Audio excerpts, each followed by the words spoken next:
আমার যুবক ভাইরা, আপনাদের জন্য আমরা আছি। 3000 টাকা করে অক্টোবর মাস থেকে পাবেন গ্র্যাজুয়েট যুবকরা। আর যারা গ্র্যাজুয়েট নন,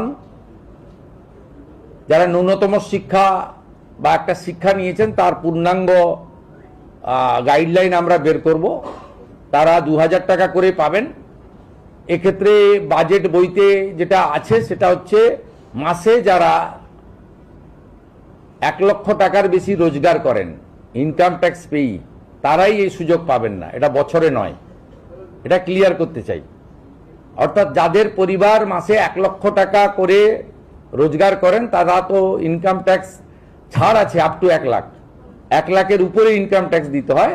আপনারাও আমাদের সঙ্গে একমত হবেন, 1 লক্ষ টাকা যে পরিবারের রোজগার আছে তার নিশ্চয়ই এই ভরসা স্কিম নেওয়ার দরকার হবে না। সেটাই বলা হয়েছে। এটা কিন্তু বাৎসরিক ইনকামের ক্ষেত্রে প্রযোজ্য হচ্ছে না।